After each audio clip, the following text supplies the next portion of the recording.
অপেক্ষা, হ্যাঁ অপেক্ষা। নিকোটিনের দোয়ার আড়ালে ভেতরের পড়ে যাওয়া হৃৎপিণ্ডের আত্মচিৎকারের পরে তাকে আমার করে পাওয়ার অপেক্ষা। কিন্তু না, সে আর ফিরে আসেনি।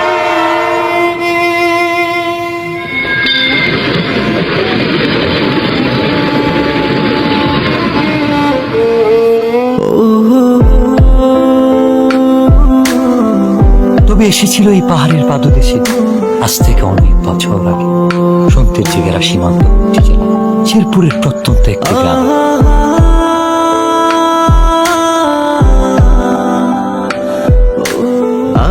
কে এই অতিথি, কে এই কিশোরী, কে এই মায়াবিনী?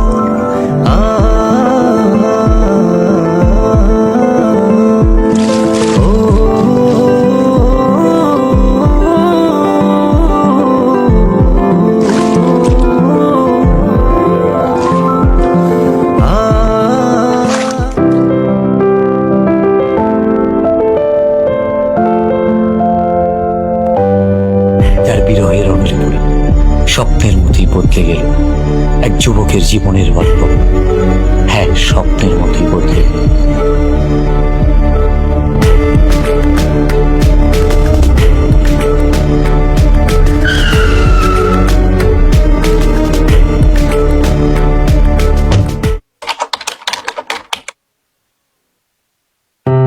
খেলাধুলা আর ঘোরাফেরাতে বিভোর হয়ে থাকা ছেলেটার জীবনেও এসেছিল প্রেম।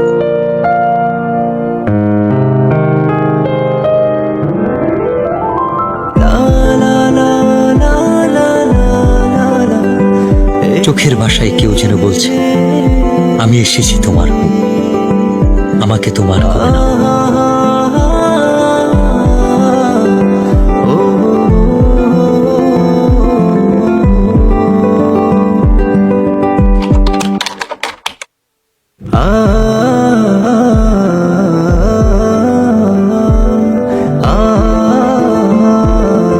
যার সন্ধানে দিন থেকে রাত, সকাল থেকে সন্ধ্যা,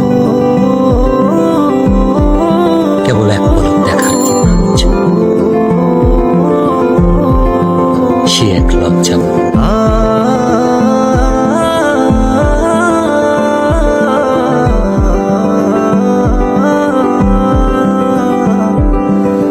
এক অদ্ভুত ভালো লাগা, যার অনুভূতি ব্যাখ্যা করা কঠিন।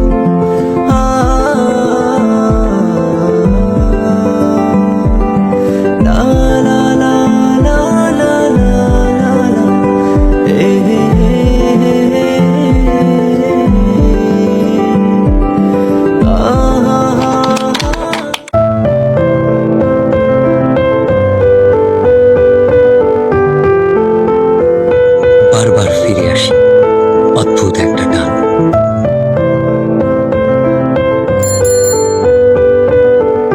কিভাবে বোঝাই তাকে যা বলতে চেয়েও পারিনি।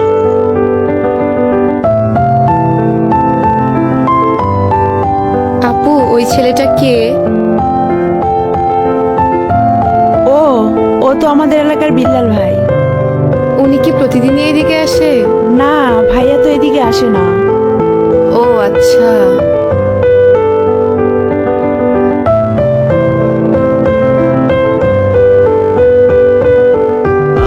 অপেক্ষার প্রহর যেন কাটছেই না। বলতে ইচ্ছে হয়, তবে সুযোগ নেই কাছাকাছি আসা।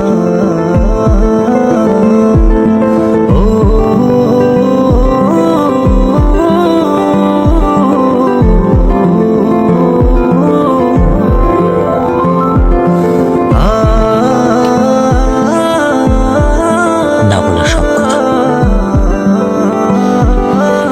লিখে দিচ্ছি তাই রঙিন চিঠিতে।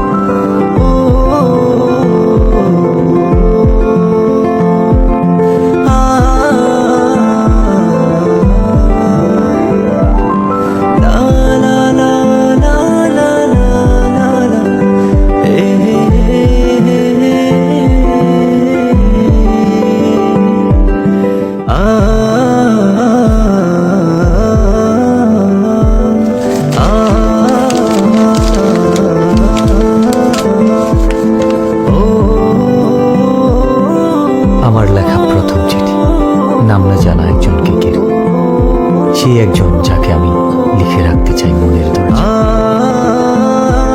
যার ছবি আঁকতে চাই ভালোবাসার রঙিন তুলিতে, মনের ক্যানভাসে।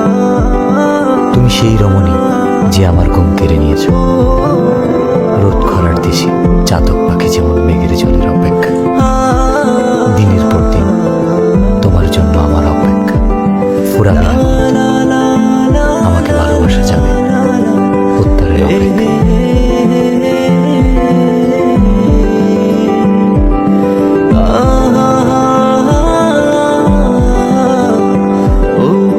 ভর দুপুরে অপেক্ষা, কৌতূহল, উৎকণ্ঠা, অস্থিরতা, মনের দরজায় কেউ বুঝে করা নেড়েছে।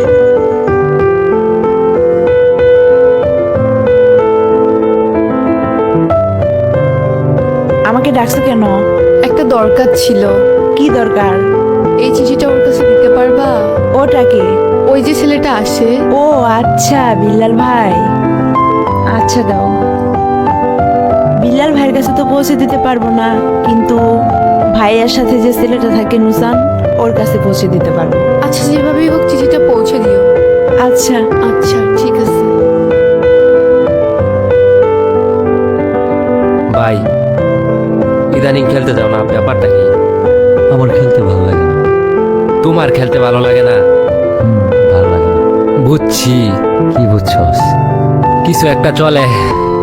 আরে না, এমনি খেলাধুলা ভালো লাগে না। ভাই কেমন আছো? ভালো আছি। এই নুসান, এদিকে আয় তো। কি হয়েছে, এত চিল্লাইতেছস কেন? দেখোস না ভাই আছে। এই চিঠিটা ভাইয়াকে দিবি। কে দিছে? তোর জানার দরকার নাই, ভাইয়াকে দিলে ভাইয়া বুঝতে পারবে। আচ্ছা তুই দাঁড়া, আমি ভাইকে বলতেছি। আচ্ছা। ভাই মিলিয়ে দিছে।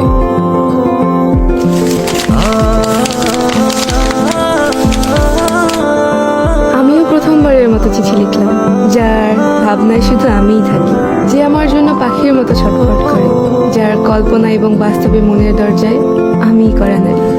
আপনি সেই পুরুষ যার চোখে মুখে শুধু দেখতে পাই আমার জন্য ভালোবাসা। হঠাৎ আমি বুঝতে পারি কেউ আমাকে মন থেকে চায়, খুব করে। আপনার অপেক্ষা ফুরাবে কিনা আমি জানি না, আপনাকে উত্তরটা জানিয়ে দিলাম। একটাই কথা বলবো, ভালোবাসি। মিলকে গিয়ে বলবে শিমুল বাগান আজকে 4টার সময় ওকে নিয়ে আসতে, ওর অপেক্ষা করে। ভাই বলছে বিকাল 4টার সময় ওরে নিয়ে শিমুল বাগানে আসতে। ওরে নিয়ে আসবি কিন্তু। আচ্ছা ঠিক আছে, আমি ওকে নিয়ে আসবো। মনে থাকে যেন।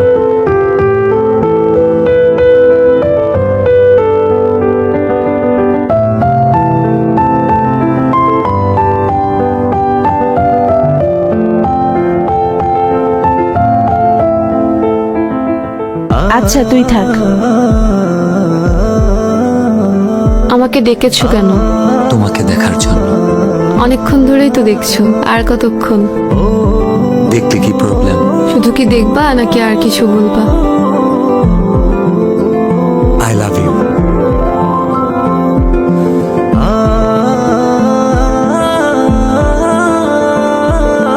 আমি কিন্তু আমার উত্তরটা পাইনি। এটা আমি আমার কাছে সারা জীবন রেখে দিব।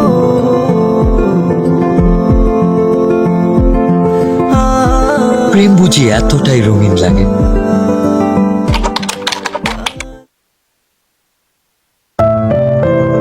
তবে রঙিন দিনগুলো হারিয়ে গেল কুয়াশা ভেজা সকালের ন্যায়। কে জানতো এই দেখাটাই হবে শেষ দেখা।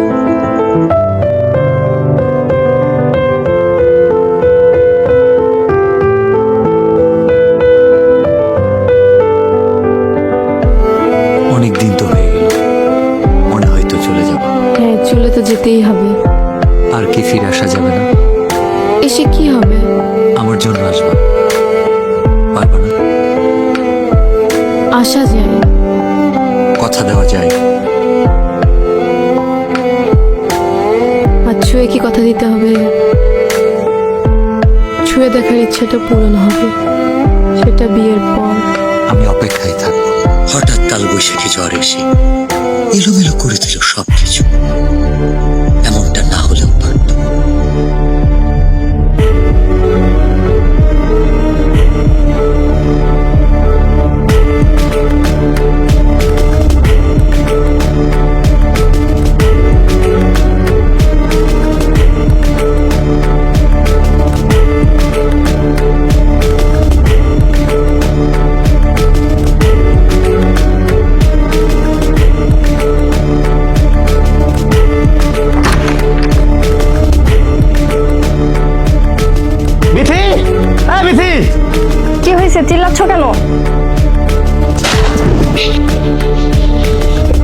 তোর বোন কি এলাকা ঘুরতে আসছে নাকি আমার মান সম্মান নষ্ট করতে আসছে? কেন আমার বোন কি করছে? এই তোর বোন বিল্লার সাথে কি করে? ওর সাথে আমি যেন না দেখি।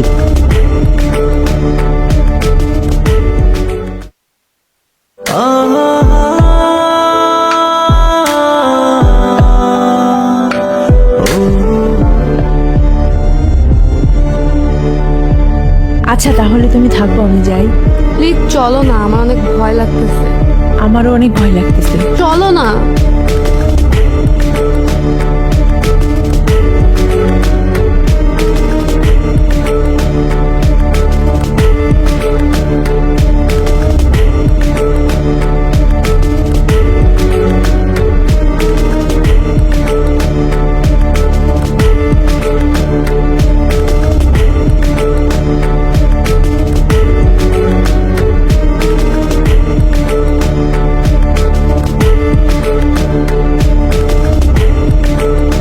তোকে যেন আর কারোর সাথে মিশতে না দেখি, আর কালকে সকালেই তুই চলে যাবি।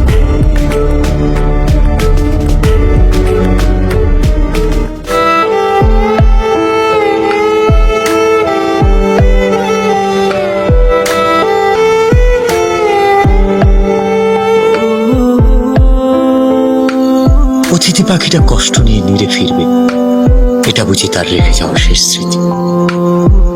চোখের জলে লেখা যে চিঠি, সেটা শুধু একটা কাগজ নয়, হৃদয় গহীন জমানো কথার উন্মোচন।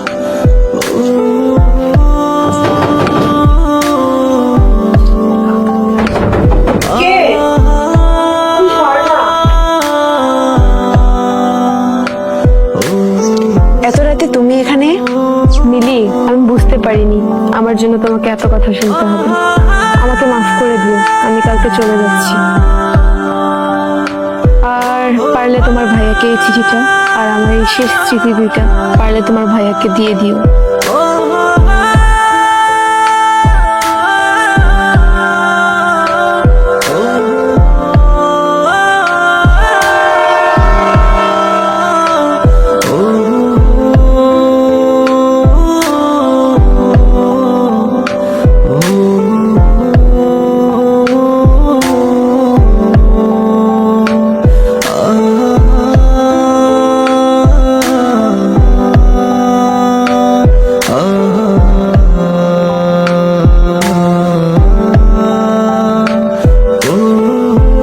চিঠিতেও রং নেই, আছে কাছ থেকে দূরে যাওয়ার কোনো একটা ভয়ানক গল্প, যে গল্পের শেষ